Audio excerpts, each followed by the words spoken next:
So during the interview process, I personally like to look for um, guys that have hobbies that relate to hands-on projects. Woodworking is a big one for guys. If they tinker with their car or lawnmower or go-kart, I'm looking for the willingness to go out and figure out a problem and work with your hands. Another one we look for is sports. Um, as Harmel is, built on community, sports is a image of community in a way, a group of guys, working as a team to accomplish something. And that's really what Harmel is too. So we look for sports. Um, Another thing is we look for if the guys are actually working, because work is a big thing at Harmel. So if they've had a job at, Chick-fil-A or wherever it may be, landscaping, we do look for that work history to kind of indicate, does this fall into a guy that, Harmel will fit and he will fit Harmel. So, I would ask too, a lot of people think about with the trades, if, well, how prepared do I have to be? And I think, like, to piggyback on Mr. McCarthy, we can see interest if we see where a man spends his time. And, but Mr. Marchand, I wonder if you would speak a little bit to the sort of things you might look for if beyond just how the man spends his time with his hands, as you consider whether or not Harmel would be a good fit for him, specifically maybe in the area of his character or prayer life. Yeah, so I was stating from the very beginning, really the whole scope of Harmel is that we are a community of prayer, work, and study. And it's often, highlighted the trades component of what we're looking at, but really in essence, we're concerned about the whole person, body, mind, spirit, soul, mental, physical, emotional. And so where I kind of come in and what we're looking for with young men coming in is that docility to go where they're being led, particularly where they're being led by the Spirit, an openness to the prayer life, an openness to both the studies of humanities, but the studies of their faith. Because really, at the end of the day, what we're most concerned with is their formation to be men of Christ. And everything else surrounding that is oriented towards that. So to that end, we have numerous spiritual community building activities and formations throughout the week, throughout the semesters. And during that interview process, I mean, what I kind of try to tease out is not only where they have come from, but where they hope to be, even if that is an unknown in their life, do they have that openness, that docility to ask the question of how can this be in terms of wanting to know instead of kind of having a blockage to really anything of the spirit. And it's a tough discernment because, to be frank, oftentimes, and as maybe pointed out down the road here, oftentimes the mothers in particular are super excited about having their sons here, which is great. But we need the son to be excited to be here too, with all the components of that Harmel has to offer. And that component that I'm most involved in is that spiritual component, that community component that they're being introduced to. So traditionally, there's something going on at Harmel every single Wednesday. What might a Wednesday night look like for a Harmel man, and what's the name of our Wednesday nights? Yeah, Wednesday night is our Wednesday night faith formation. So heavy emphasis on the faith component of formation. We may stretch that to cover other issues, but typically Wednesdays are oriented to really building and exploring and stretching that foundation of their faith. My greatest task as the dean of formation is to be kind of the right hand man of our chaplain, Father Dominic. And every Wednesday, he's already there earlier throughout the day, teaching them welding, the hands-on component and seeing how the spirit and the body are integrated. But from then it flows into a chance for reconciliation, a chance for spiritual direction, and then mass every Wednesday night, followed by community dinner together. And then we have a hour and a half long faith formation component where we bring in numerous speakers from around the diocese, or sometimes myself or a staff member might be giving a talk, in a certain sense, aligning with the church's calendar. So we're going to be hitting Lent pretty soon here and touching upon the components of Lent. It may be a feast day of St. Joseph the Worker that we're highlighting. Tomorrow, I have someone coming in to talk on the sanctity of life. So Wednesdays are always kind of our set aside time to really dive deep into the spiritual formation. And then from there, it's just like the foundations program. It's a stepping stone to go deeper with them in other aspects. Second year students, we go deeper with some individual retreats. And for the first year and second years, we have two major retreats throughout the year, one at orientation and one coming up during Lent, where it gives them a chance to really explore the depths of who they are and where they're being called. So I actually have a question in the chat right now, so I'll jump over to there. And so are students that attend Harmel, are they required to go to Catholic service, or do you have to be Catholic to attend Harmel? I can touch on that, and I think Mr. Phelps will touch on that as well. Currently, we have roughly 20 students between first year and second year. And of those 23 are not Catholic. They are not required to go to a Catholic mass, a service, but we do have them be involved in the retreats and the formation components of the school. Uh, Obviously, it is predominantly and heavily leaning towards Catholic in terms of the culture, but there really is an openness and great dialogue between those students that are Catholic and are not Catholic in terms of just asking those big fundamental questions of life about calling and virtue and morality, and that gets played out throughout. But no, you're not required to be Catholic, but also it is not forced upon them in any sort of way to attend services that is not their background. Yeah, and I would add Yeah. as well to that yeah, for the mass that's not required. We do tell guys that everyone's welcome, but we do tell them that yeah, the community is Catholic, and the life of prayer is not negotiable. So we pray 3 times a day. We pray something called the Liturgy of the Hours, the Divine Office. This is essentially just the Psalms. We're praying the Psalms with each other. And that sort of rhythm of life is very important to the life of formation. And just the goal is to, I mean, when we say we're a community of prayer, work, and study, we say those things in that order for a reason, because we want a man in community to be united to God, which means community, primarily through prayer, and then we want that prayer to be extended into his work so that he comes to see his work as an extension of his prayer. And then when you're living a life of prayer extended into work, you have eyes to see and understand the world in a different way, which is where the study comes in. So yeah, so currently, depending on counting the students and the stewards and things like that, which is a program we talk about. So like 2020, what's the count right now? Is it 22?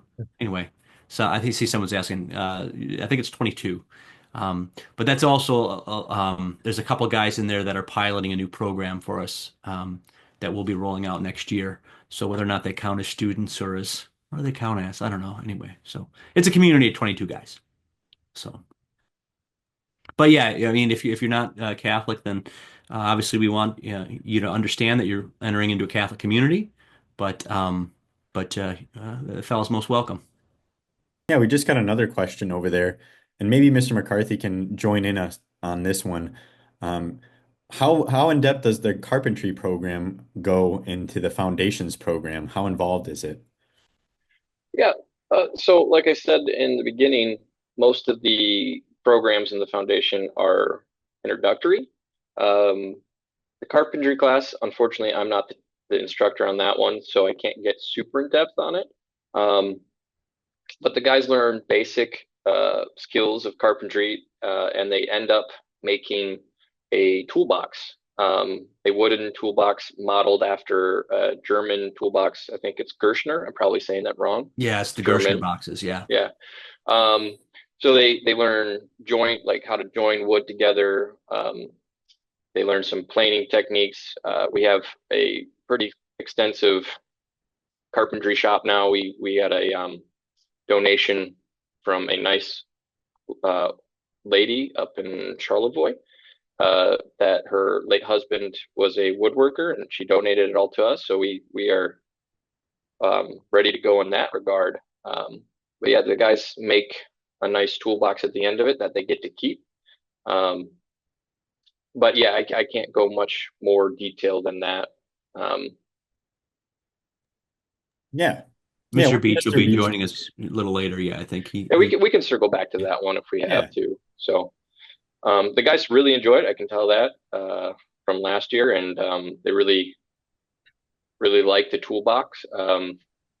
Some of them put a little more time and care into theirs than others, but they at the end of the day they took them home. So Cool. And Kyle, maybe touch upon that we have Benedict as a steward of the carpentry shop, so they can go into the carpentry shop and do their own projects and things of that nature. yeah, so the guys can use the shop for personal use, I call it, on projects during open labs. We have scheduled open labs where the shop is available, or weekends if a guy has a specific project or need he's working on. Um, and we do have a shop steward, Benedict, which can oversee some stuff and give them, basic instruction on some of the equipment if they haven't had that yet. A lot of guys make Christmas gifts, so the shop gets quite busy during the time leading up to Christmas and Christmas break. So yeah, we're kind of modeled after Santa's workshop there, I guess. I don't know, a bunch of guys making stuff. So That's great. Hey, we got another chat question. Mr. Rogers, he says, welding has been in demand. What kind of certification does Harmel offer its participants? well, we just as of 2 days ago, in fact, the newsletter hasn't gone out with some of this, but we're announcing actually a couple new second year programs.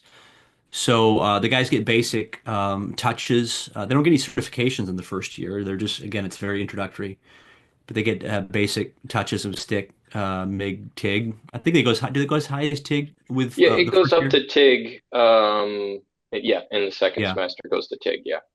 But as we grow and we've been discerning what this current crop of guys are looking to do, again, contingent on how many guys actually apply for it, but it looks like we'll have enough for a first cohort as we'll be offering a second year of the program specifically in welding and fabrication. So the guys have the chance to earn their certs and probably at least MIG and TIG. I don't know if how advanced they'll be able to get with that, but Mr. McCarthy will be able It to speak to that. it won't be in TIG. It will just be MIG. Can't remember. I was talking to Father about this.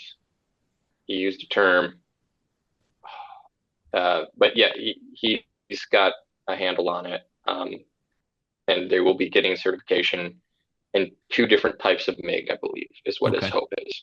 good. So, And the thing too, from at least in our initial conversations and sort of mapping out this new program with Father and actually with some of his family members is that's true. There are a lot of needs for welders. Um, Father himself comes out of architectural welding, which could require a host of different certifications. In the year with us, the guy will get those initial certifications, but I think a lot of it is just getting a lot of touches. So once the guy uh, can exhibit sort of a base confidence. And even with those initial certifications, if welder in his work, there'll always be opportunities for those guys to upskill.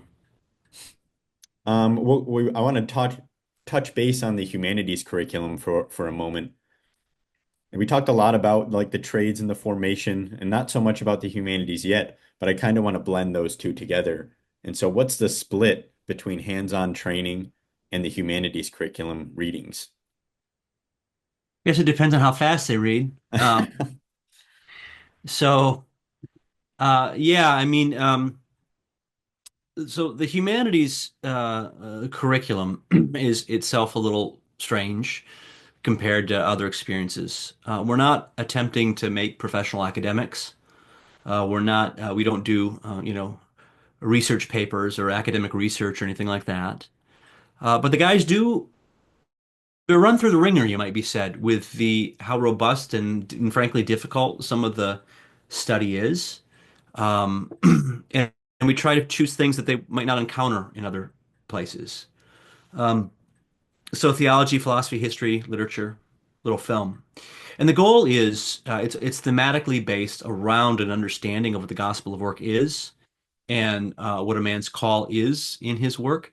But the goal is not to give him a theoretical or abstract understanding of these principles, although those can be helpful.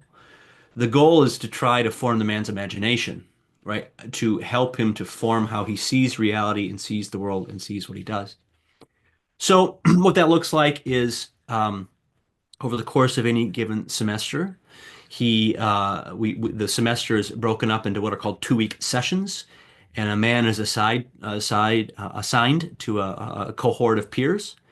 And at the beginning of that, they're given a series of questions and a list of suggested readings, opportunities for lecture and discussion.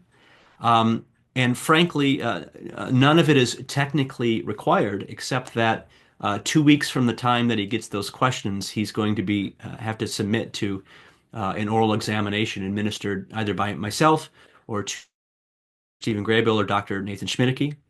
And they and so it behooves them to have done the readings and listened and attended the lectures. Um, so usually what I ask of the guys is we've set it up in such a way that if the man uh, gets in the habit of giving 1 hour of attention a day, then he should be fine. The habit of attention is as important as what he's attending to, frankly.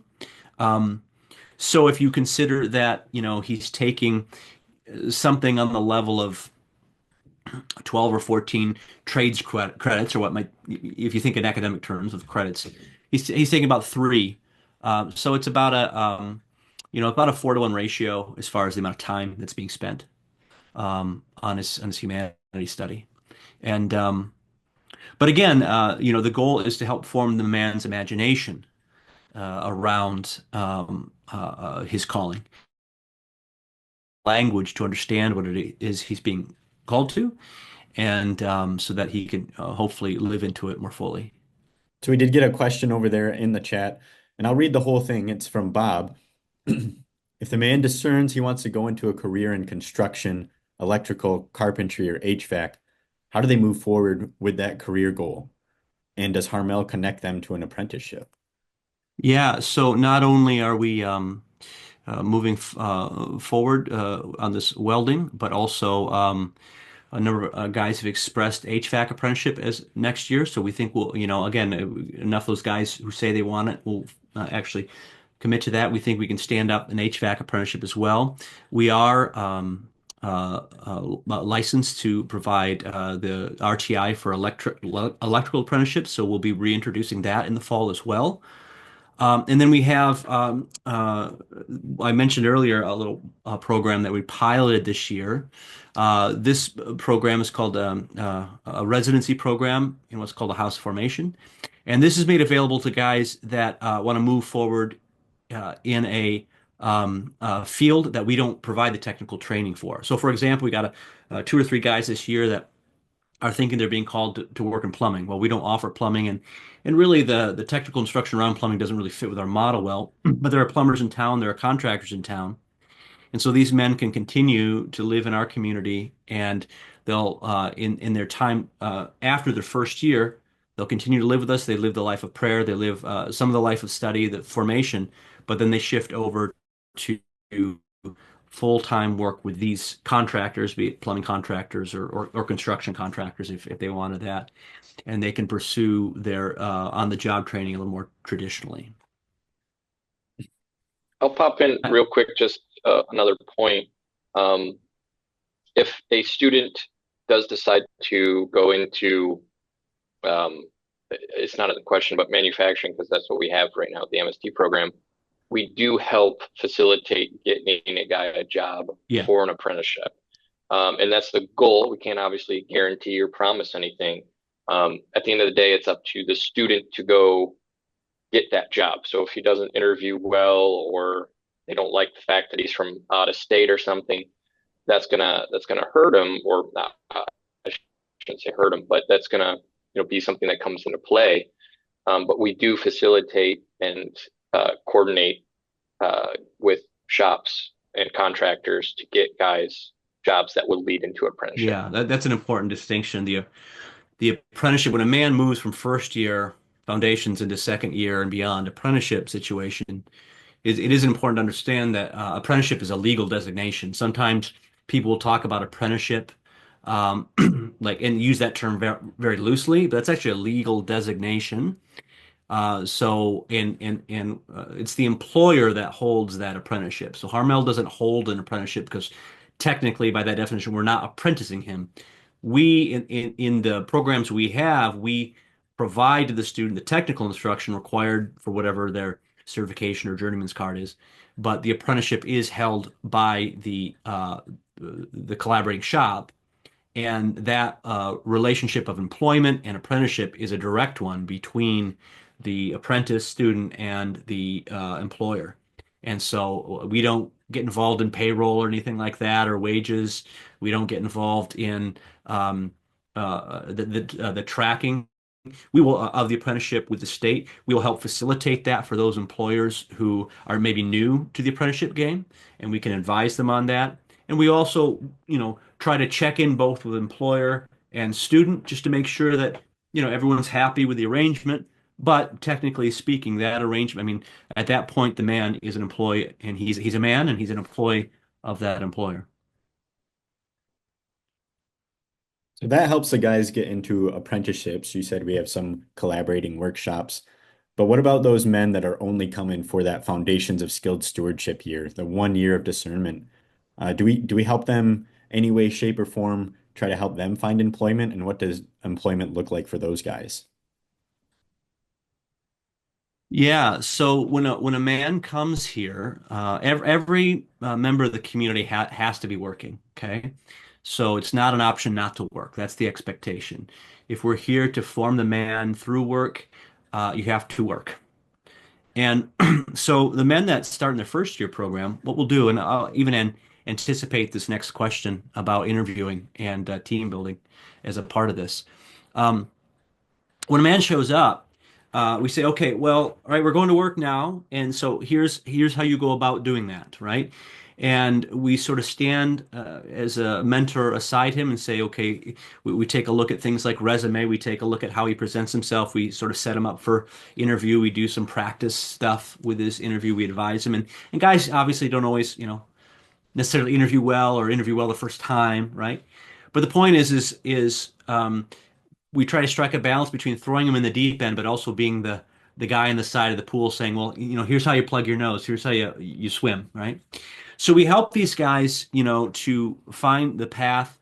And since we've been doing this for a little bit, we've got relationships with shops and contractors and employers of various sorts that have come to think very highly of our guys because they tend to be pretty well put together guys. And so we kind of have we can't obviously guarantee that any of these employers will take the guys, but usually if we send a guy to a shop that's employed our guys, usually they look at him pretty favorably.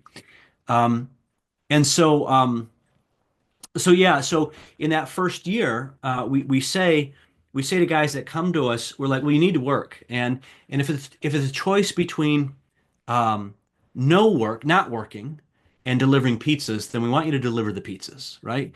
But if it's a choice between delivering pizzas and working as a parts cleaner in a factory or in a tire change garage or something like that, then we prefer that you move into those more trades based or trades adjacent jobs, the jobs where you're going to be using your body all day a little more. Um, and then yes, and then as they move into the certification apprenticeship programs, we have these collaborating shops, and as Mr. McCarthy says, it's still up to that man to win the job. But again, these guys are looking for good, upstanding young men, and I think the men that we've been able to provide opportunities for seem to have represented Harmel well, and so our guys may have a little bit of a head start with some of these employers. If I can also touch upon that question of interview skills, discernment, where they might be going. One program that we rolled out this year that we're just getting started with is connecting each of the students with a mentor in town. And so we have 24 mentors that are walking side by side with these students. And a lot of times those are the things that will come up is, approaching that first job interview, discerning where you might be being called. And that's something that we're really excited about rolling out this year, and we're hoping to continue it throughout the following years. And sometimes that turns out well too. I'd say, yeah, thank you, Mr. Marchenda. Really excited about that. So, I mean, sometimes things will appear like we didn't realize we might need to mentor a guy through. Like one time, a fella came up to Mr. McCarthy and something is that a W2 is that a thing?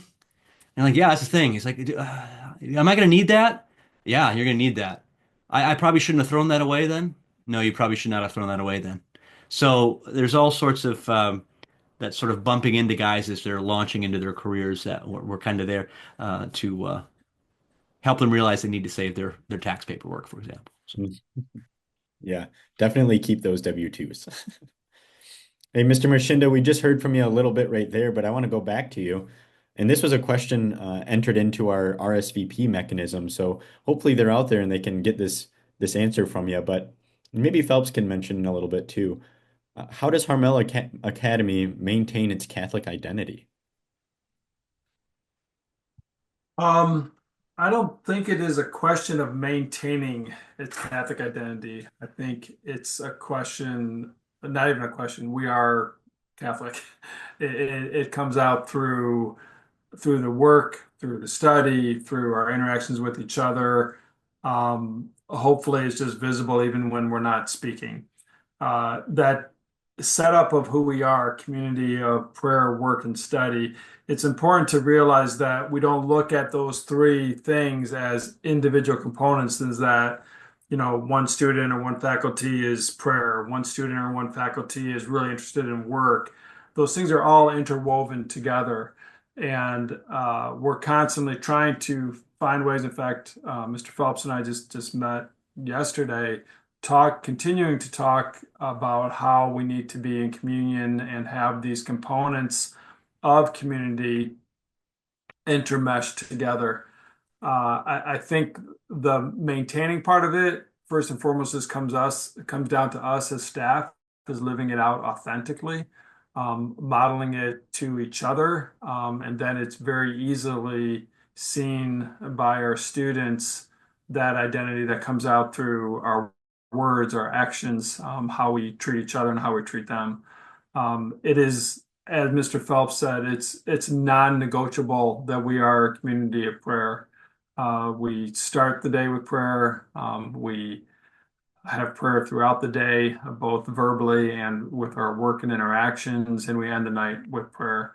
And through that, particularly with our Catholic identity, is interwoven the sacraments that are available to the students as well. Yeah, I agree 100% and everything there, and the integration is what we do, what we strive to do. It's not a nice idea, and because we want to help form well integrated men, mind, body, soul. Um, and so when it comes down to a question of you know Catholic identity or maintaining it or whatever that is, um, that comes down to an understanding just institutionally at our core that um, we we have this prayer that we'll pray that begins, "Our Lord is working here and now. Let us join him with joy and thanksgiving." And so it's very important, and we try to drive this. I try to drive this home for myself, right? And with the guys that, okay, you're not the hero. You're not the guy that this is all about, right? It's our Lord who's doing his thing, and he's creating and he's redeeming the world, and as working men, it's our job to apprentice ourselves to him and serve him in that. And that means we have to be continually attentive to him in that. But and that's nicely enough said, and it's another thing to do, but that's the I'll use Mr. Marchin's language here. That's the mountaintop. That's what we're aiming. That's the goal. We're heading in that direction to be united with him in his work. And that has, its highest expression and its perfection in the Eucharist. And so there's very much a sense in which Catholic identity is an important question. But by Catholic identity, we don't mean simply, faithfulness to the magisterium and things like that, which of course we do, right?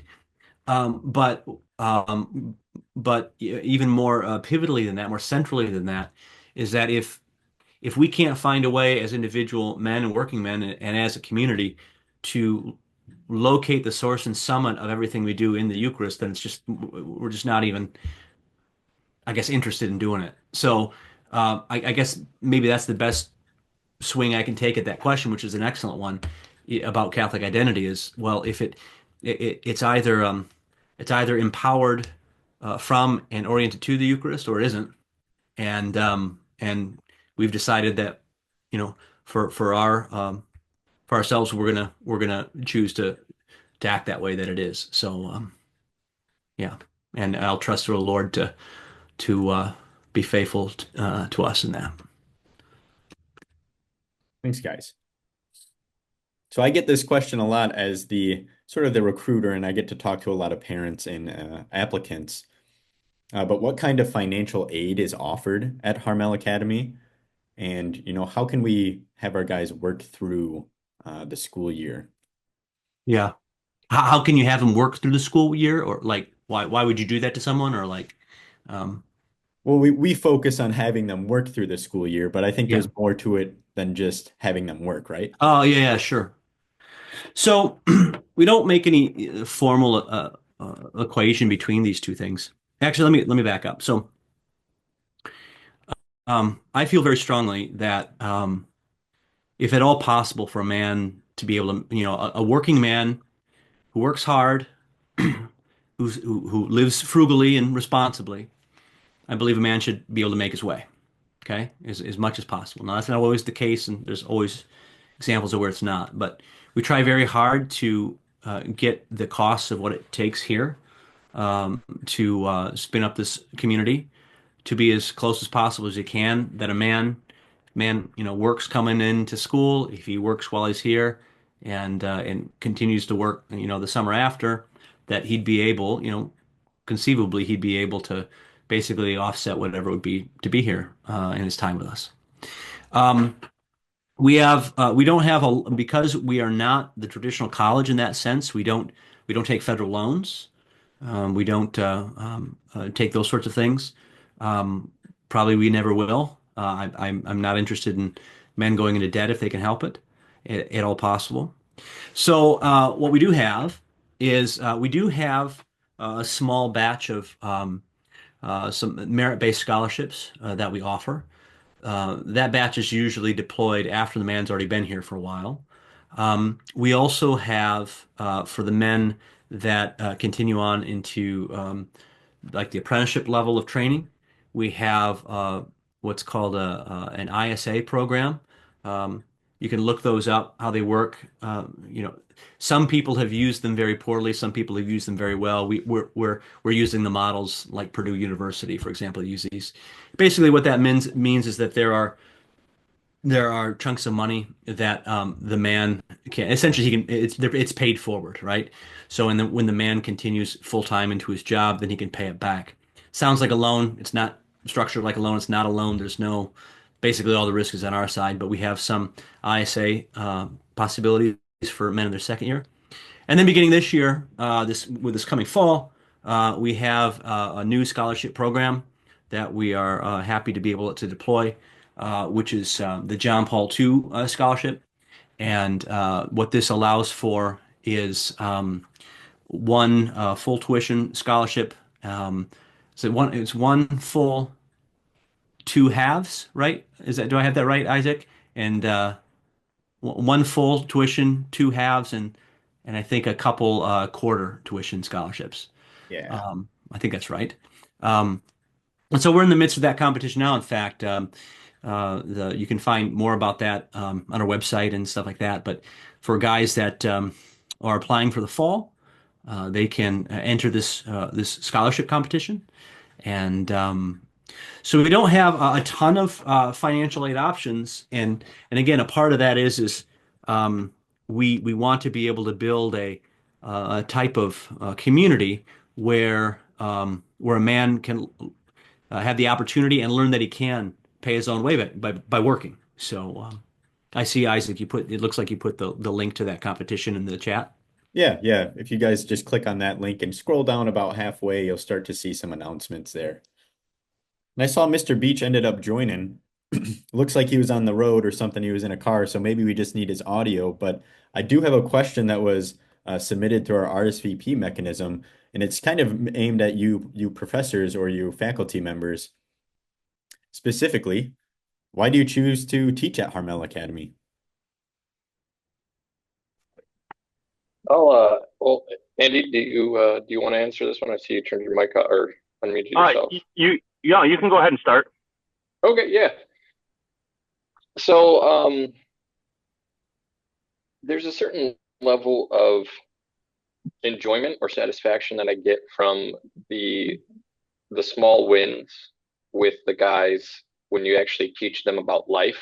I know Harmel is a trade school and we focus on the trades and humanities, but the rubbing of the guys, you know, when a guy comes up and says, "Hey, do you need a W-2?"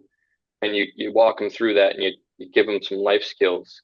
There's like I impacted this guy's life in the positive.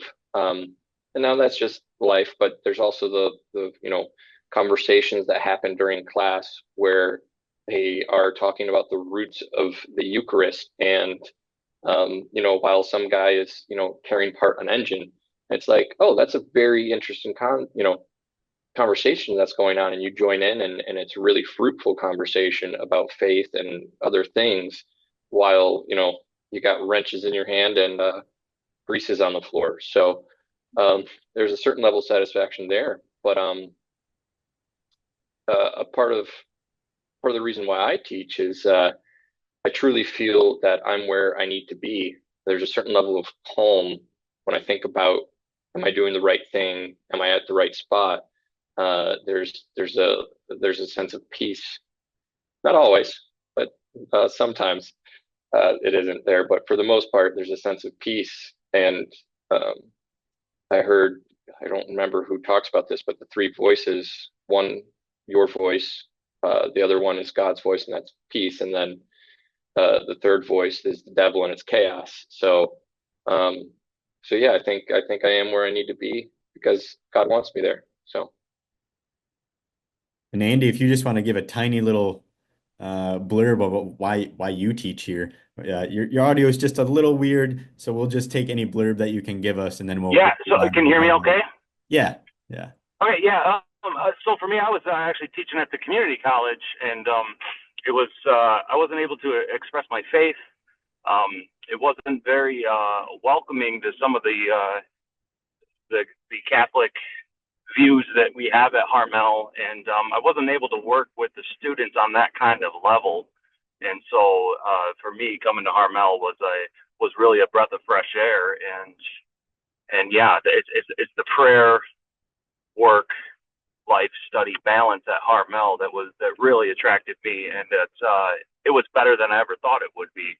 And so yeah, just in short, that's what brought me to Harmel and why I love teaching there. Awesome. Thanks, Andy. Mr. Marchenda, you want to speak in on that one too? Yeah. Sure. The why I teach at Harmel is I think precisely because I didn't choose this. My Lord somehow captured me through Mr. Phelps and previous founder, Mr. Black. Thought I was just coming just to see the place, and next thing you know, I've got some sort of title, and I'm walking hand in hand with these young men. And that's exactly what speaks to my heart is just having the ability to walk with these guys. There's a lot of raw potential. Sometimes more raw it seems than potential, but the potential comes out and it's exciting. It's truly been a gift. Part of that gift is working with these men on this panel right now. And it's just something that is right in part because, like I said, I didn't go seeking this. Just how God works in His mysterious ways and writes writes beautiful poetry with crooked lines using us. It's just been a joy and an honor to be not only working with these students, but working with this faculty, and excited to see where He's taking us next in this endeavor. It's great to hear. So we got a question over here on the chat from Brad, and he asked to speak about the visit opportunities at Harmel and what time of year is best and what would a visit for a prospective student look like. And I'll take this one. You know what? Because I deal a lot with the prospective students at Harmel Academy, but the opportunities are, we're trying to get guys on campus and just get a look around and a feel around for the community. So that means we're going to be heading up into the lab and seeing a class happen right in front of our eyes. And that usually means we get to speak with a few of the active students. That means talking to Mr. McCarthy, Mr. Beach, maybe Mr. Phelps if he's up there. And we get just to see what the day in the life sort of is for maybe an hour or so around campus and around the community. I'm not sure if I would have a specific best time for a guy to visit. Probably not right at the beginning of the school year. We want to give the current cohort a little time to mesh and get to know each other, understand the rhythm of what the schedule is for these men at Harmel Academy. So they're waking up, going to prayer every single morning, running their class days like a work day, and then having community dinner at the end of the night. So we want them to really get that under their belt before we have some visitors on campus. But I would suggest maybe even around October. Um, a little selfish plug, but we have not even a virtual open house, a real open house every single October known as Shoptoberfest. And that's when we open up the lab and show off a lot of the school projects that the men are working on and just have a really good time, open up some windows in there and just have all the folks around the community come visit. And that's another time that we can show off some of the projects that the guys work on, including some go-karts. But if you ever want to reach out to Harmel Academy to set up some sort of visit, you can either email the hello account or we have a contact request on our website. Along with that, you can always email me at i.allen@harmelacademy.org. So we're getting close towards the end of the webinar, and I've got a few questions that I wanted to hit right before we get there. It sounds like a lot of you will be able to touch on this subject, maybe not both questions for it, but what does success look like at Harmel? And then if you could, share a success story of a man that came through our programs. Well, I'll take a stab here because something that comes to mind is so I spoke earlier about when a young man is trying to start his way in the world and uh, confidence is increasingly a problem. And some guys manifest that differently. Some guys manifest that by kind of shrinking into themselves. Some guys manifest that through a sense of bravado, right? And Mr. McCarthy and I were having a conversation the other day about how remarkable it is to see a man who, when he lives through a year, of this. Very often there's kind of this turn that he makes, and it's there's a confidence that comes alive with either a straightening up at the same time as a sort of quieting down. The bravado guys a little more less bravado, focused, put together. The guys that shrink into themselves are a little more take charge. Um, and a specific way that this happens, I think, is that because when a guy lives with other men with a common goal, all of whom are to live with our Lord, um, there's a type of courage that comes from that. And there's an experience of being able to endure whatever the challenges, especially the challenges of one's own lack of confidence. So I'll give one example. I was thinking about this today. This is a little older example. You know, not every guy, certainly not every guy, every man generally, but you know, lives into things perfectly. We have some rigorous expectations here, right? And sometimes guys, you know, have trouble with this or that expectation. There was an instant in past years where we had this one fella who, you know, had maybe fallen short in a significant enough way in some of these expectations where it kind of had to be escalated up to my level. And it was you know, it was conceivable that the nature of the challenge the young guy was having was this might be a consequential meeting for the young man and his time with us, we'll put it that way. And I was on the way to meet with this guy, and on the way, two other students stopped me before I went into the building.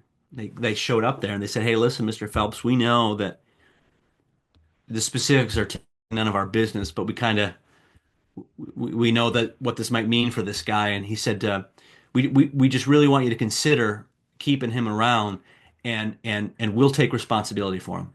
And if he doesn't live up in any way from this point on, you can expel both of us." And now clearly, you know, God bless them, they didn't quite have the full picture. That probably wasn't certainly never expel those guys, right? But the fact that they were willing to intervene, knowing what was potentially coming for the guy, and put their own skin in the game on behalf of their pal, um, I think speaks a lot to the sense of camaraderie that comes with these guys. So I think if one way to define success amongst many is to be able to say, is a guy willing to lay down his life for a friend? And I think, you know, we see some of that, and that's just the definition of love. So love is success. I'll touch upon that too real quick. A lot of times we don't see that success, that it's like planting a seed in the soil. And I've been incredibly moved this past year with some of the after the fact thank you notes from either parents or students saying how much this experience over the year or two that they're with us changed them, meant for them. I don't think oftentimes, sometimes the students even know the impact that is percolating inside them while they're with us, but it comes out through that shared living for a year of that nurturing that seed that maybe grows unknown to us. And we've been privileged enough to hear enough of the testimonies of students and parents after the fact of the changes that were there that gives us the confidence to keep going on the course that we are.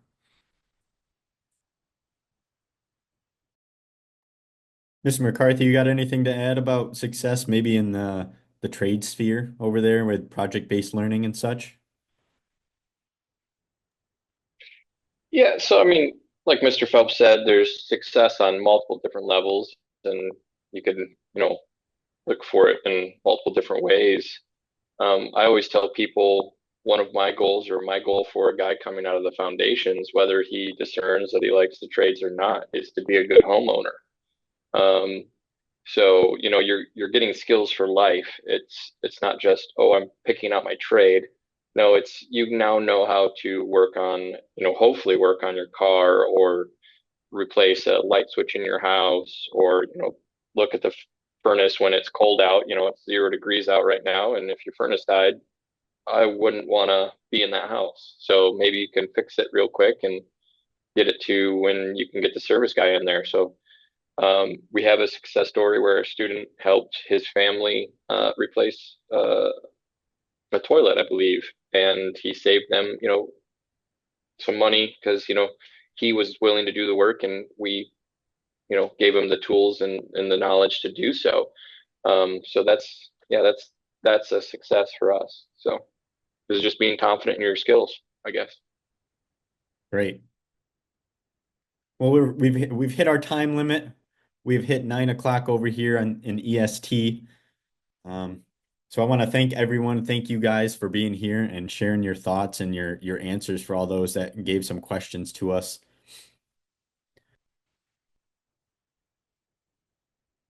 All right.